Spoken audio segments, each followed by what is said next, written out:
Lonnie Clark.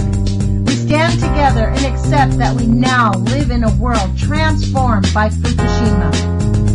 Monday, Wednesday, and Friday from 8 a.m. to 9 a.m. Pacific Standard Time here on UCY.TV radio. We relentlessly engage every ear that listens.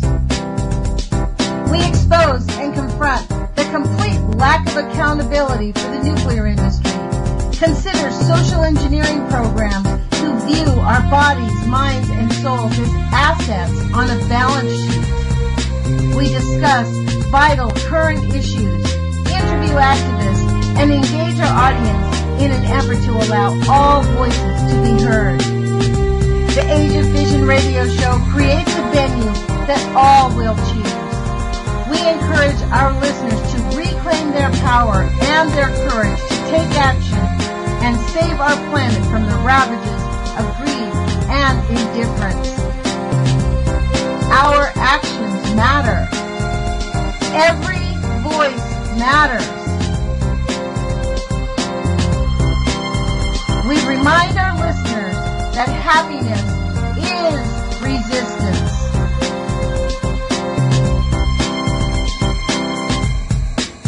Love is greater than fear.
Good morning, UCY.TV radio listeners. This is Lonnie Clark with the Age of Fission radio show. I think that we're live. Jules told me that we're live. Right before the show, I had Donna Gilmore on the air, and our internet got disconnected, like boom, right at 8 o'clock. So I apologize for that. So let me see if I can give Donna another call and add her in now. So let's try this. I know that she's waiting. We have a lot to talk about. So hopefully this will work and she'll be at the other end. It's been a few minutes. So thank you for joining us. Today is November 7th, 2017. It's now 8:04 in the morning. Let's see if this phone call goes through. Come on, Donna. Hi, Donna. We're on the air. The internet worked right after our bumper, so we're right on.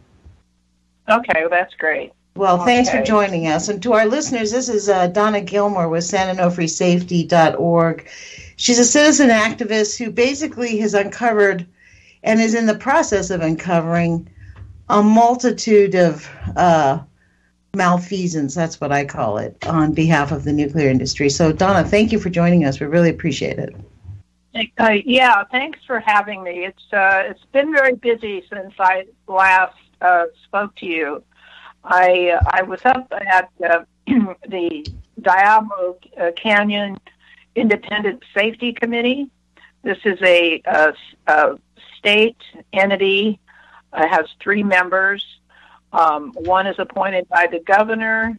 One is appointed by the attorney general, and one is appointed by the California Energy Commission chairman. It's quite different than the San Onofre, what they call a community engagement panel here. The San Onofre one is totally run by the utility, Southern California Edison, and it's more of just a propaganda piece that's pretty frustrating to deal with. The one at Diablo Canyon, near Diablo Canyon in San Luis Obispo, there are 3 nuclear engineers, and they actually seem to be interested in real issues.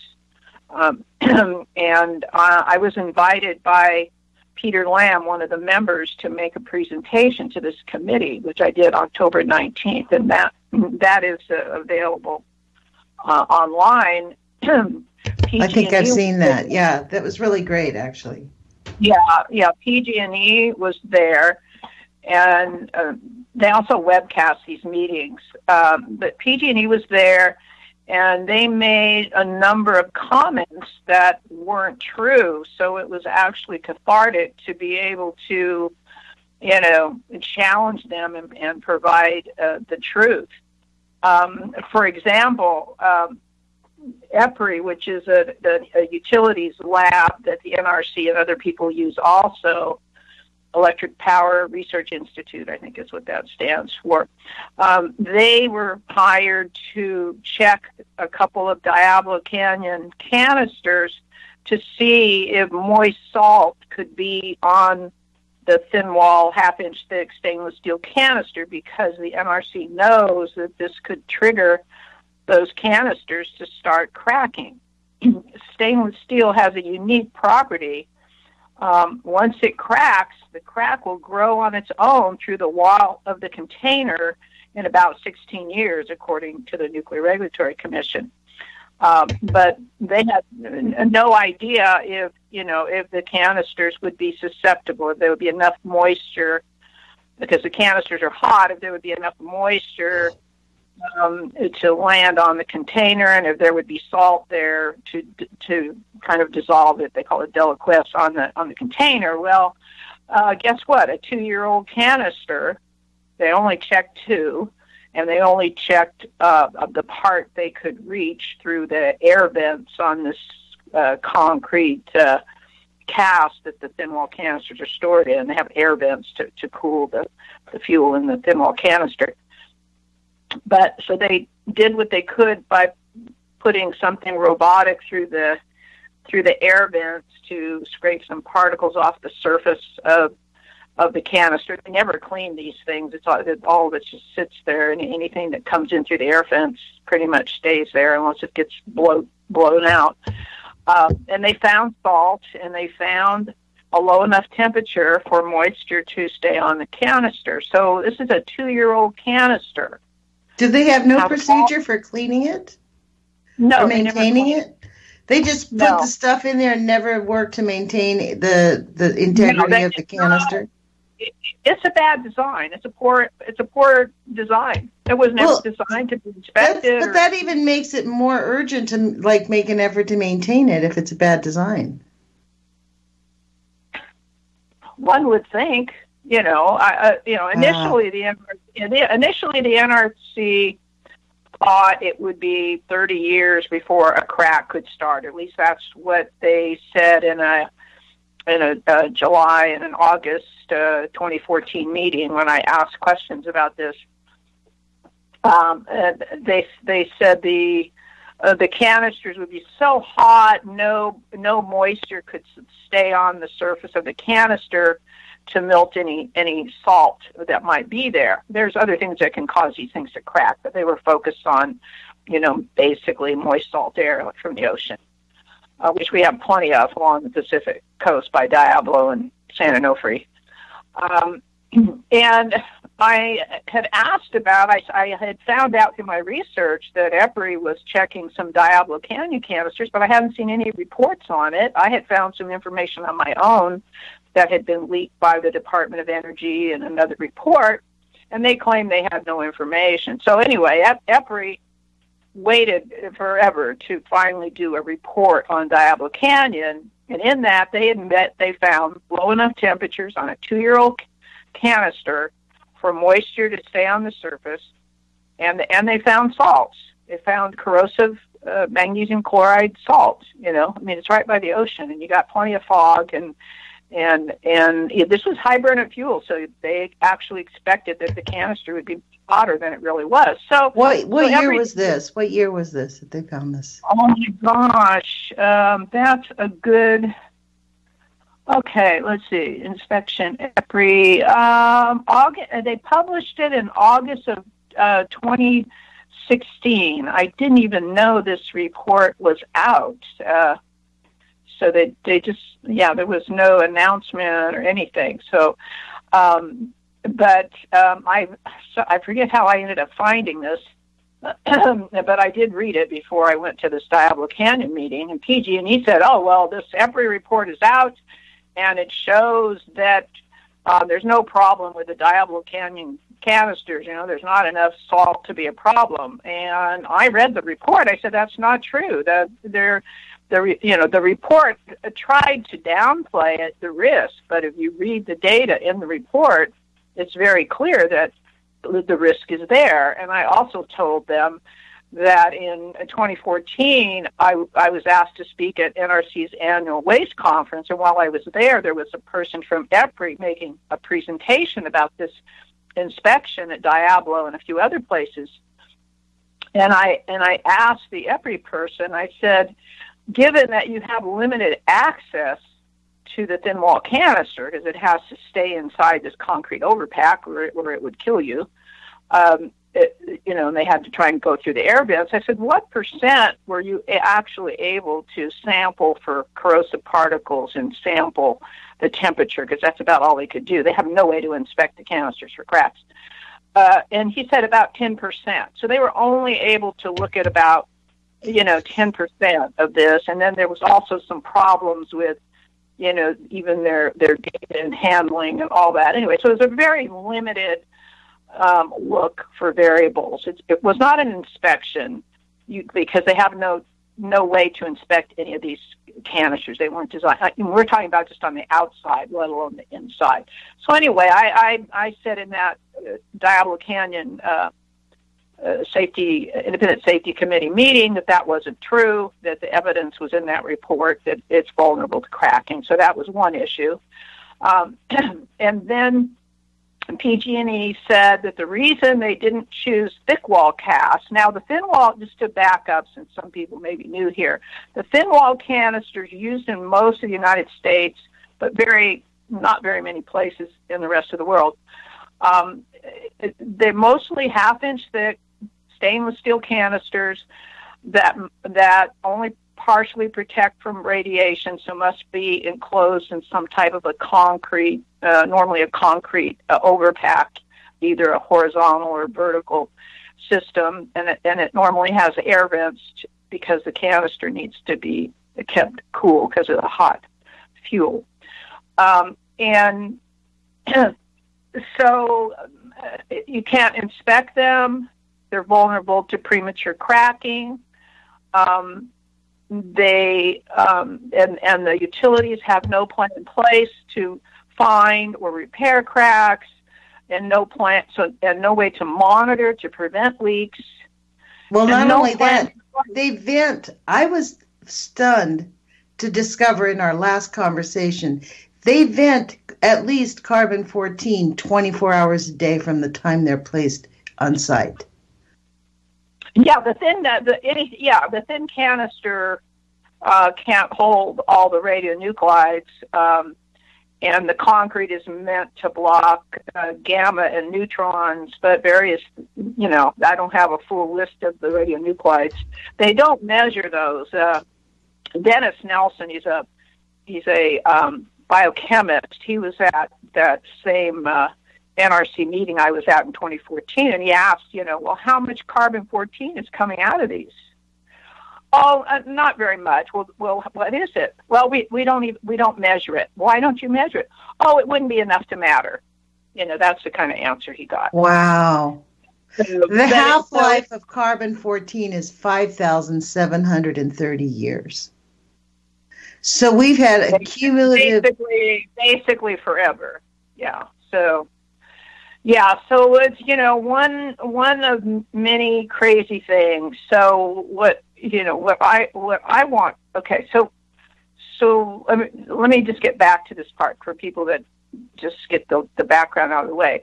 So we have a situation where they've got over a couple of thousand of these in the United States. Most of them are less than 10 years old. Some have finally reached a little over 20 years. They have no idea if they're cracked, how many cracks, how deep the cracks are, when they're going to leak. No plan to deal with leaks. No plan to monitor. I mean, they don't even have to monitor. The only monitoring they have to do for leaks is once every 3 months, somebody has to walk around with a monitor on a stick and check the radiation levels. That's it. And I made this statement at this Diablo Canyon Safety Committee meeting, and the 3 engineers who've been meeting with PG&E for decades had no idea that this was true. They were kind of in disbelief. So they called PG&E back up to the podium and said, is this true, what Donna said? And he tried to, wiggle around it, but then he finally admitted, yeah, that's true. Wow. Yeah. Wow. So, yeah. So, I have all my evidence is evidence that they would use, that PG&E would use, that the NRC uses, that DOE would use. I mean, the type of evidence that I have is indisputable. So they have the nuclear industry and the NRC and utilities, they have a hard time countering my information. I mean, I don't put anything out that's opinion pieces and nothing that isn't sourced by what would be considered a credible document by them and most others. So I highly recommend that approach with people. And on Onofre Safety, I've basically done all the work for you and done all the research. I've got all the links, the references, sample handouts, action items, everything to get the word out and try and change the way we're storing our nuclear waste in this country before these canisters start leaking and some may potentially explode due to this high burn of fuel they're using now, which burns longer in the reactor, so it makes them more money, but it's over twice as thermally hot and over twice as radioactive and unstable in storage and transport. It can actually damage the fuel rods. They call it cladding, but it's fuel rods, and it can actually damage the uranium pellets, change the structure of it, and it develops hydrides, which basically, if you get oxygen exposure, you can have hydrogen gas, which can cause explosions. So, there's a few more variables in that, but, that's the gist of what we're facing. And each canister contains about... I have a question to ask you. All this work, you've been very active, seriously heroic in uncovering all of this about the waste and how and you really helped educate a lot of the people who make decisions. My question is, have we gotten our Congress? The information is there. Like, I faxed your information on these canisters and on HR 3053 to all of the Oregon representatives. And I thought I had gotten 3 of them to change their minds, but I didn't. I actually went back and looked. I had the one that contacted me has always voted against anything on this waste. But the question is, how do we get stronger? How do we get the people who are the decision makers to really take a hand and look at these institutions and say, how we've been doing it is different than how we've always been doing it? And I have to call her back. Go ahead. Go ahead. What did you just say? I think we lost the radio station, but hold on, let me double check. Okay. No, I think we're here. Okay. All right. You're still on. Well, we obviously haven't gotten to the right people, to enough people, and we have others that are countering the information that we have.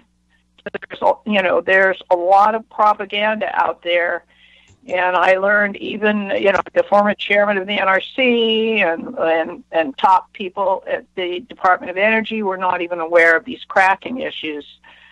We have a new administration now, so not that it would matter. I mean, even under Democrat or Republican, we've had this problem happening. So we need more outreach. We could use some better media attention. We could use somebody like John Oliver to get the word out. This is. I mean, John Oliver did try to get the word out. You saw what he did at the beginning of summer, right? That was actually pretty strong. It was, and it wasn't, because it played right into what the nuclear industry wants to do. John Oliver, he did a good job of explaining part of the problem. He did a really good job there. He's such an effective communicator, and he's on the right side.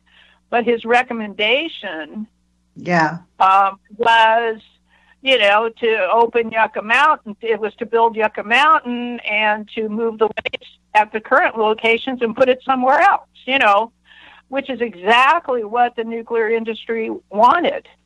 So, but I think John Oliver got played. But it's hard to get the truth out. I mean, he didn't contact me. I don't know who he got his information from. So that can be part of the problem, who he's getting his information from. Maybe he's getting it from Union of Concerned Scientists.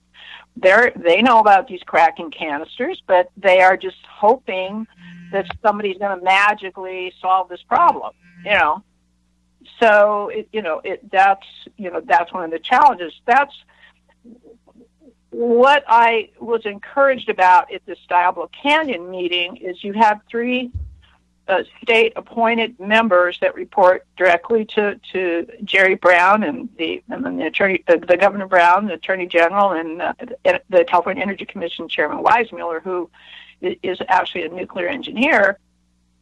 And if I can convince these 3 members that are considered the key advisors to California state government, that's going to be a move in the right direction, Good luck to you if you can convince a nuclear engineer. Well, I understand that, but let me share with you. Okay, I went to Sacramento and made a presentation to this nuclear workshop. Chairman Weissmuller, California Energy Commission, and Peter Lamb, who is one of the members of the Diablo Canyon Safety Committee, he was there. He made a presentation. I made a presentation.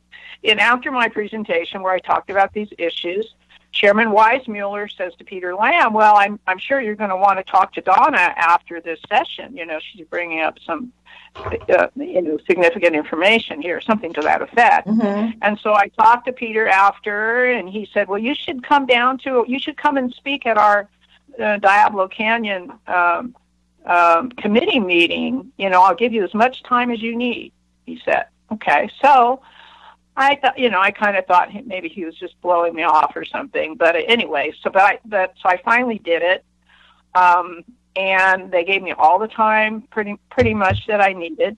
And nice. Peter Lamb was there. Peter Lamb gave me a great introduction. He called me instrumental in getting public awareness about the stress corrosion cracking issue.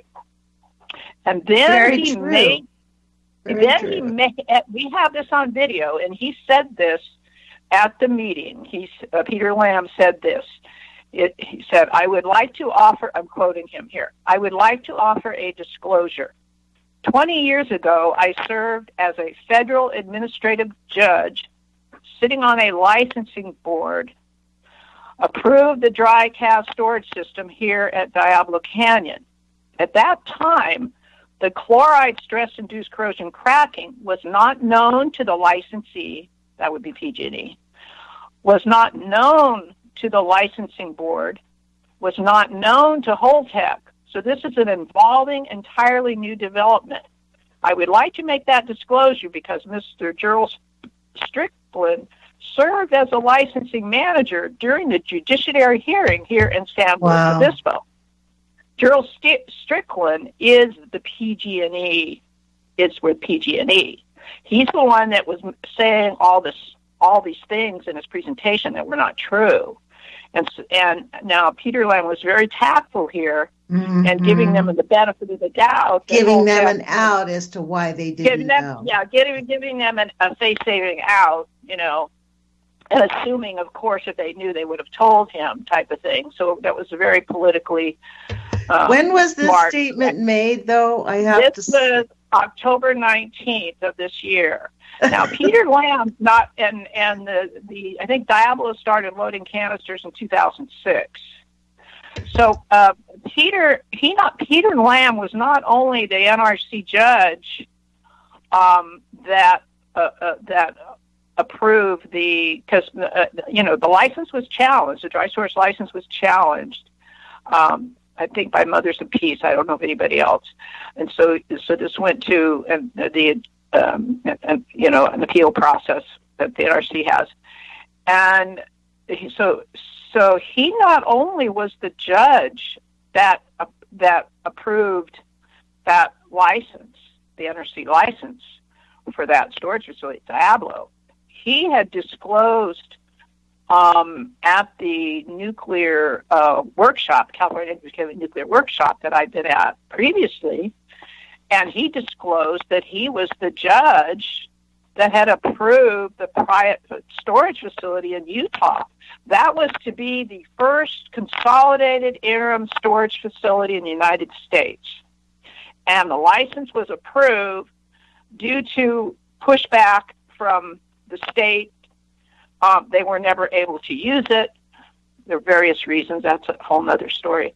But the nuclear industry and maybe the NRC and a lot of people are looking at that license for a consolidated interim storage facility in Utah called PSF, Private Storage Facility.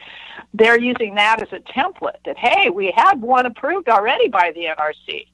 So let's use that same template and get more. It was a bad decision, not just about the fact they were using these thin wall canisters, but that's another story. But the fact that the judge is coming out and basically saying that his decision, is up for question because he did not know about these, these cracking issues I think is significant. So we have that. Well, I think also what's significant is that it's taken this long. Like, as soon as you started talking about this information, that person kind of had a responsibility to come forward and say, hey, I really didn't know about this. What can we do about it? And he ought to have been on the right side of this from the get. A decision maker. Yeah. So to me, saying, oh, well, I didn't know a long time ago. How long have you been after this? That's why I asked you, when did this happen? Because you didn't, as you say, you don't use sort of internet sources and fly-by-night sources, so to speak, questionable sources. No. You use their information from government agencies and from the actual manufacturer.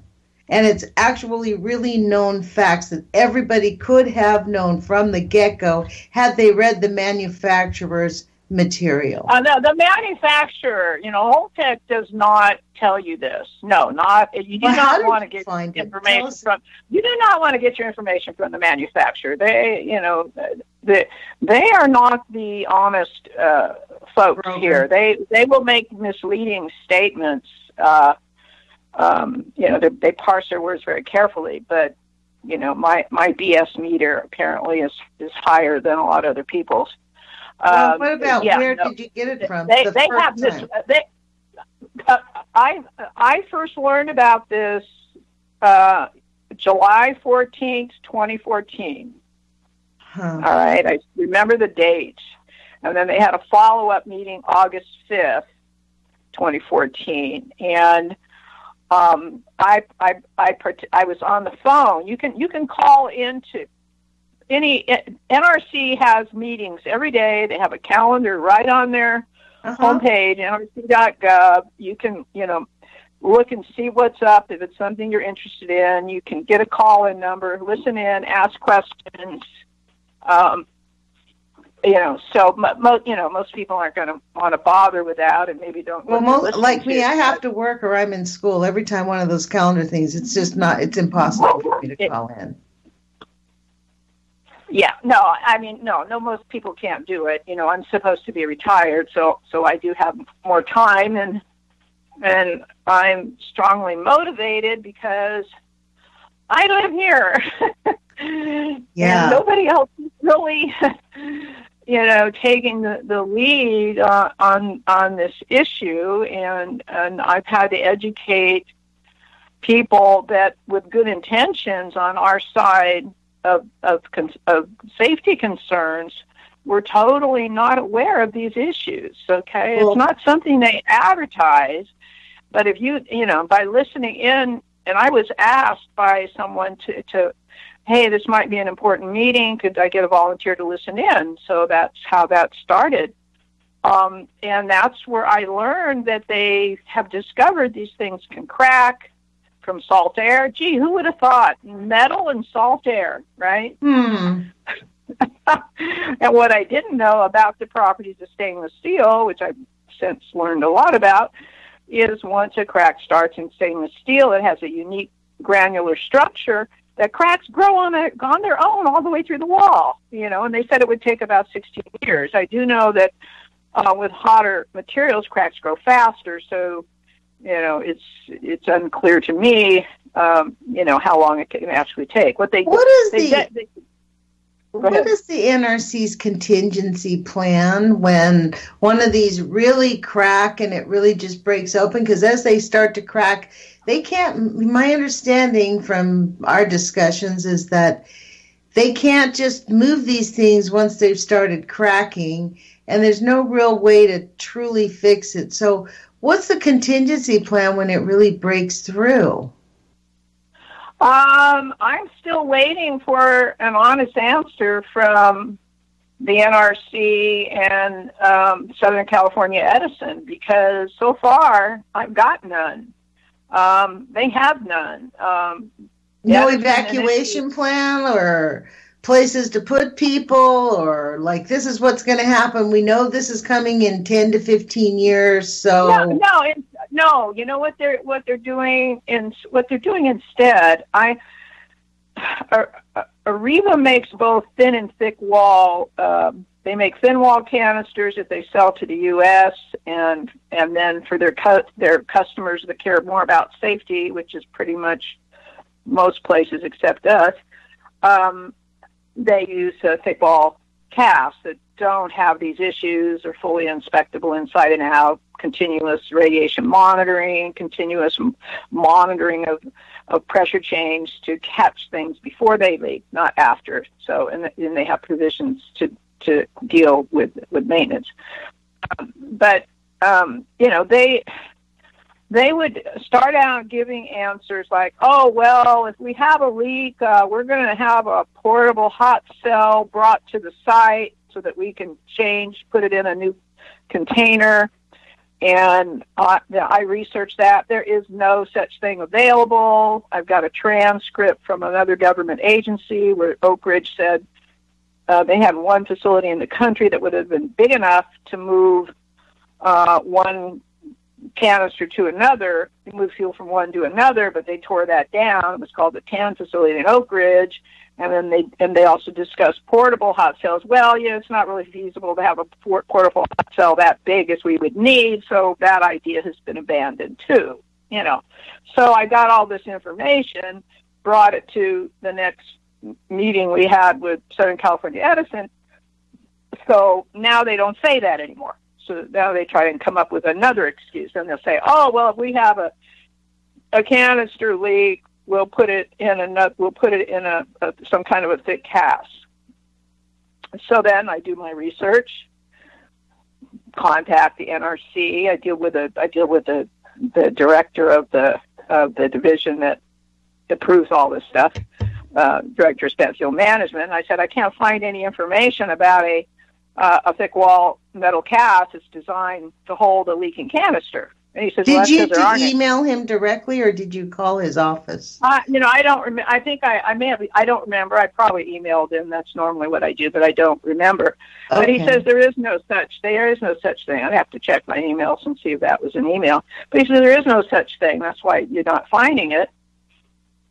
And then and he said no vendor has submitted an application for even such a container approved for that purpose. Okay, so this is another BS, story they're putting out to people. This is what they tell. Why do they continue to do this? This is my point. You've been dealing with them because they don't have the truth on their side, and it's all about the money, and it's all about unsubstantiated hope that nothing's going to go wrong. Okay, so then maybe you can answer this one. This is a big question I have. Why are people who work in the nuclear industry considered whistleblowers when they just mention safety concerns? Like, we need to be, like, this is what you're doing. You're treating these people like they're rational partners in this. And you email them back and they talk to you and you provide them information and then they push back. And yet when a person who works there speaks out about something, they get demoted and put in the dungeon. They don't get fired right away, but they get placed in a place where they do no work all day long. I mean, these stories are not unheard of. Well, I intervened in the California Public Utility Commission proceeding where Edison wanted money to buy more of these inferior thin wall canister systems. And so I intervened. That was a very painful experience. It's not something I enjoyed, but I did it.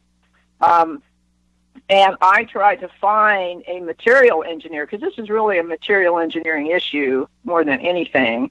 But I tried to find a material engineer, any kind of engineer that had the credentials, because I'm IT manager. I'm a systems designer, systems analyst. That's my, I design mission critical systems.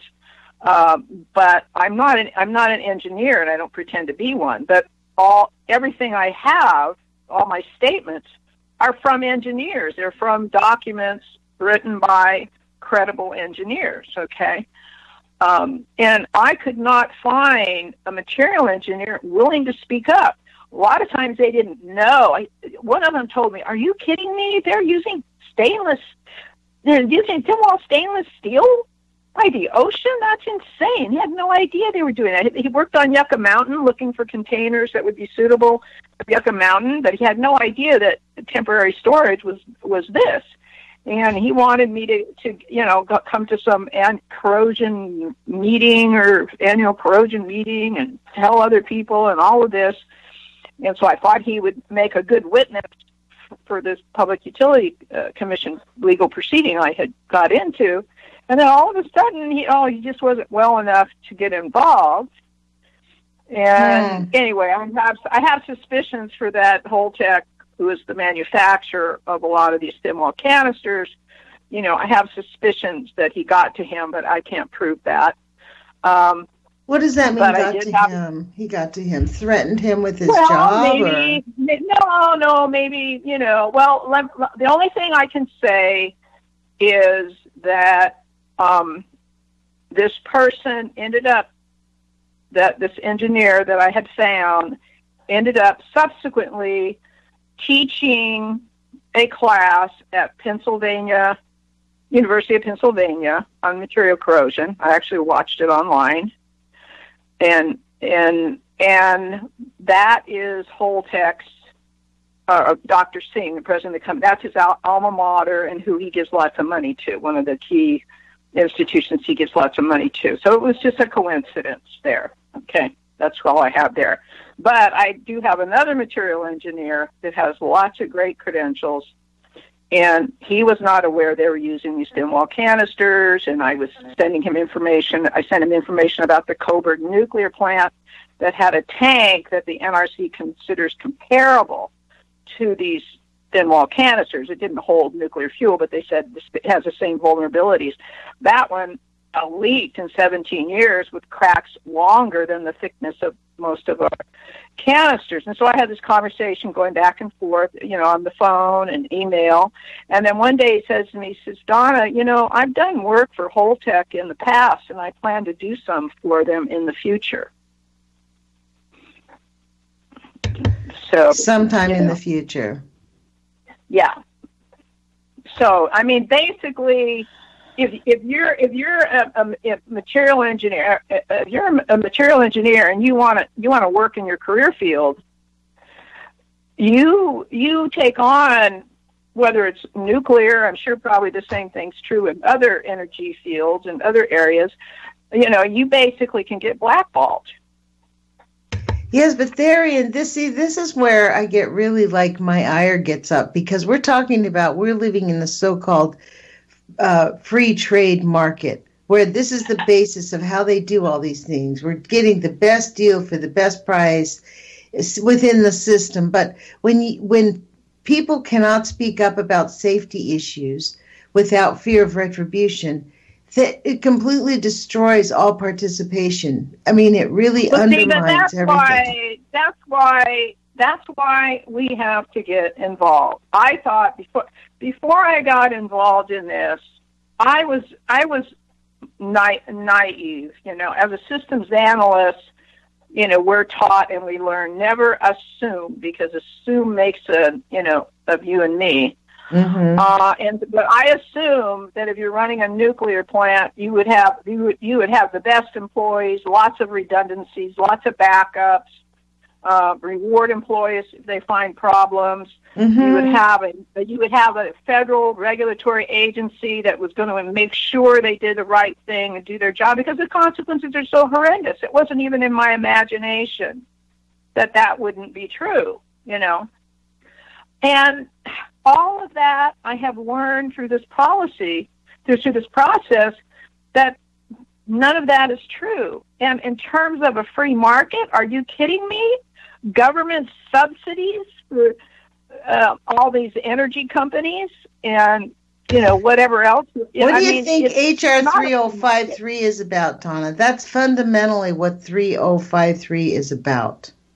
This is how it's hopping through Congress. Yeah, 3053. Before we get to that, I know we're going to run out of time, but I wanted to mention. We have about 15 minutes left. Yeah, okay. I wanted to mention a couple other things that happened at the Diablo Canyon meeting, because they're significant. Okay. PG&E told the members of this committee the reason they did not choose the thick wall cast was because they were too heavy for transport. He said that the Holtec, the ones that they use, the Holtec canisters that they use, that the transport casts are about 125 tons. So when I got up there, I said that is not true. It's actually the opposite. The Holtec transport casts that hold these thin wall canisters, they're like 225 tons. The thick wall cast designed for storage and transport, they're in the 125 ton range. So PG&E selected the thin wall canisters because transport was not so heavy. They made the wrong decision. So I based it, and then he tried to claim that, Europe uses the thick wall cast because they reprocess and they have to be able to open them up. And I got up there and I said, Germany does not reprocess. They used to. They quit reprocessing. They've been using these thick wall casts for over 40 years. There's lots of others too, and they've had no problems with them. They have operating experience. They Japan has them. They're able to open them up to make sure everything's okay inside, so that they're holding up. Like there's baskets inside, which is another issue we don't have time for. I was at a 2-day NRC meeting. I got more information about these baskets inside of the canisters that actually hold these bundles of fuel rods are called assemblies, hold these assemblies in separate basket holes. So there's some problems with the baskets, but all these thin wall canisters are welded shut, so they have no clue what's going on inside. So anyway, if you watch that video presentation, you'll see where I was able to call PG&E on all their BS, and I think I established credibility with the members that were there. So I'm hoping a follow-up will help on that. There is a tendency for nuclear engineers to believe, all this, what is really propaganda, and make assumptions. I was able to bust a lot of assumptions that these engineers had sitting there, but, it's just one more, attempt to get the truth out, but we need a lot more. So well, the thing is, this is my thing with these people that have been brainwashed. You're really going against their brainwashing. They really are like Stockholm Syndrome people. Because if they choose to speak out and believe the truth, then they get severely punished by their captors. Well, I know one engineer that he basically had, he basically became a whistleblower. I'm still in touch with him, a material engineer. He became a whistleblower, and he could no longer get a job in his career field, but he had to speak up, and he ended up just choosing another career field, So, I mean, it is what it is. I mean, the world is how it is, and rather than just saying, well, the world should be different, we have to go, okay, this is how the world is. Let's just look at it clearly. Let's just understand how the world works. So then we can start focusing on how do we get our way in this environment. Because if you don't go there, you're never going to take that next step and say, what are our options to how do we get our way? That's an interesting way to put it. Yeah, it's really, It's not about having them take on and understand a different point of view. It's more about just asserting what you want to have. Well, yeah. I mean, that's really... Well, yeah. Okay, then. Well, you've been very successful at doing this, so I'm taking your lead. This is a great way. This is why it's valuable. I appreciate your conversation here, because these are big questions, and how do we move through this? Because we're dealing with a huge block of, in my view, captives and captors, and they're all pushing back against what is rational and sane. Because, but in any problem, I like to look for the opportunity. So right now there's a House bill, H.R. 3053. It's called the Shimkus bill. It's promising people that, and it's promising elected officials and the public, when you pass this bill, then we can take all your nuclear waste away from you, unless you happen to live in New Mexico or Texas or maybe Nevada, because, that's kind of what they're not saying that in the bill about New Mexico and Texas, but, people know those are the ones that have applications pending at the NRC. So it promises this, but it doesn't deliver on that promise. So at OnofreSafety.org, you will, right at the top of the home page, since this is a hot issue, I've got the reasons that is a bad bill, but the information that our elected officials were given was propaganda. They weren't given the truth about what's in this bill, so there are some tools there.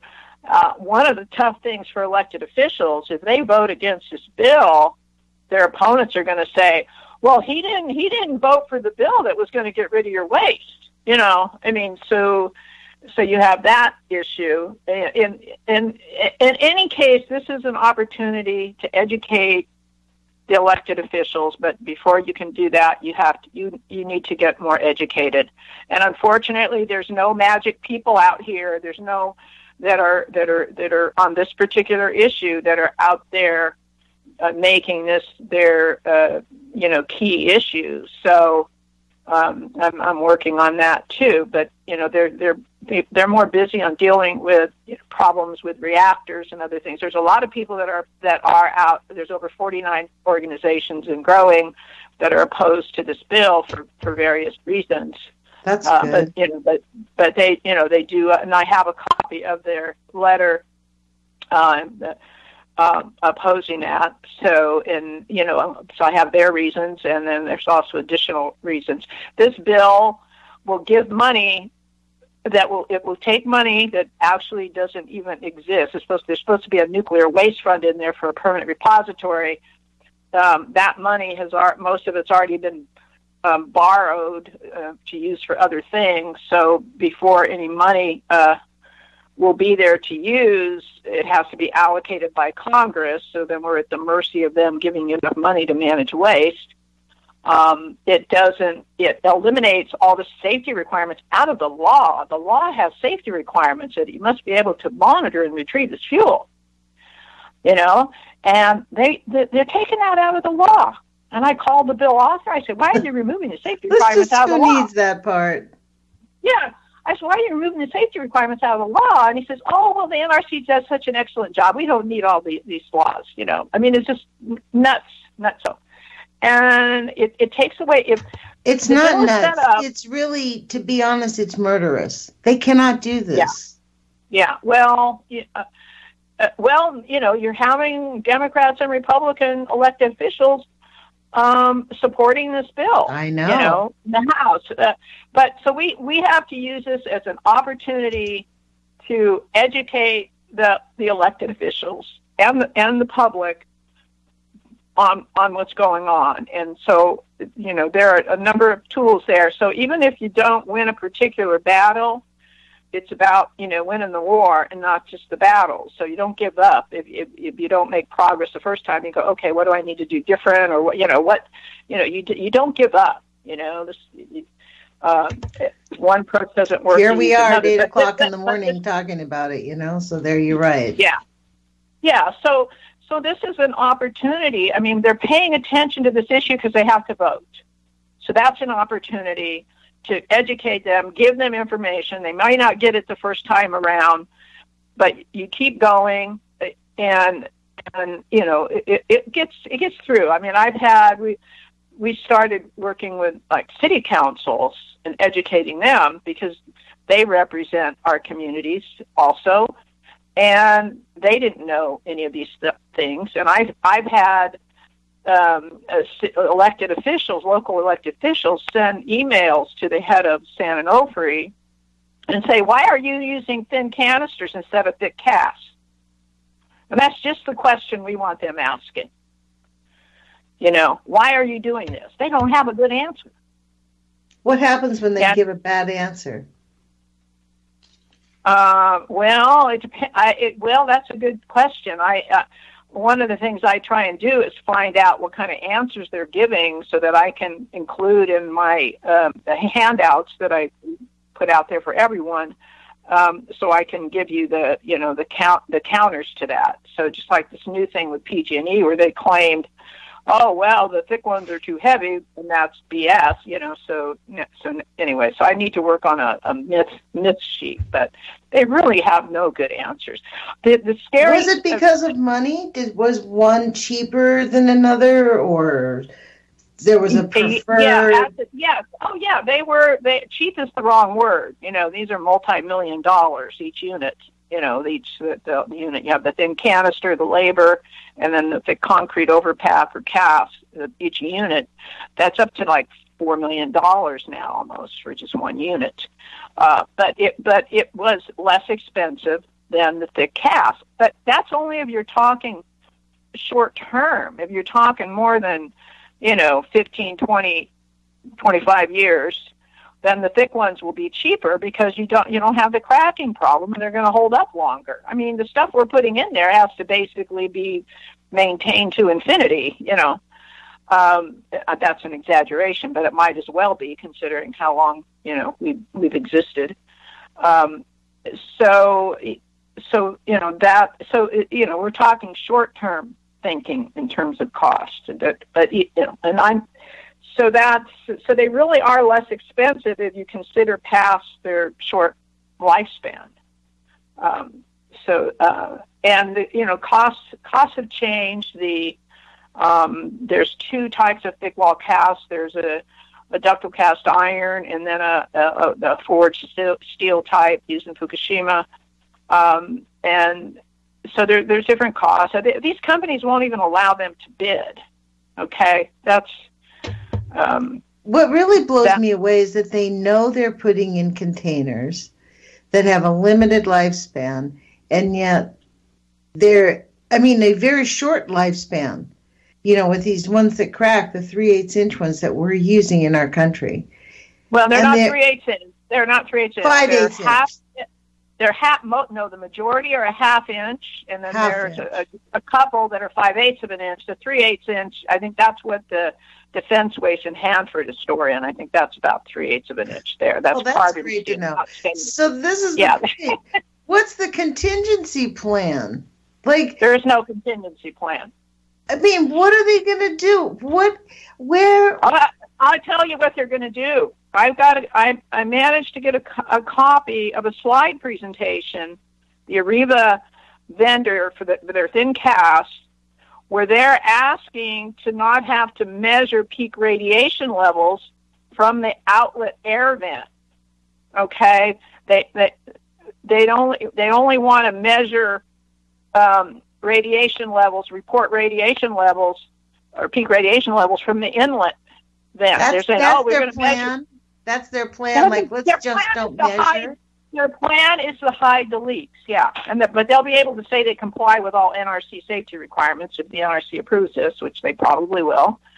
Why don't we have the NRC if they're going to continue to ignore the actual? Well, that's where I get all the information to use again. Now, this is the other thing. The working level people at the NRC, they do a lot of good work. They have, when Holtec wanted a transport cask approved, the NRC engineers, working level, asked really good questions. You have to prove that there are no partial cracks in these canisters before you can transport them. You have to prove that the fuel inside has not become damaged before you transport. They have all the right things, and at some point, it apparently got overridden, which the only one that could override them would be management.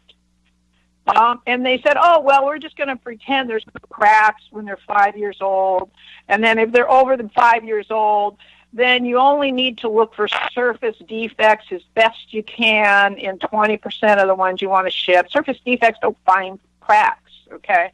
So they basically are ignoring and not following the intent and ignoring their own regulations. And that's what's going on. But, we need the information. Now, that bill 3053, it allows the DOE to take the waste and make contracts with private companies, to call them MRS agreements. We have 45 once seconds. Once they have these MRS agreements, there's a part in the bill that says that no one has any oversight, input, or transparency at that point forward. Wow. So they want to take away our democracy. They want to take away our rights. Let's end there and let's make this people understand. This is about undoing our democracy. This is slipping into authoritarianism, and we really need to stand up to it. Go to Donna Gilmore's page. Please get active. Do more than put your courage feet on. Take action, because the time is now. If we want our future to even look like some semblance of liberty and freedom and participation, put your courage feet on. Take action. Thanks, Donna.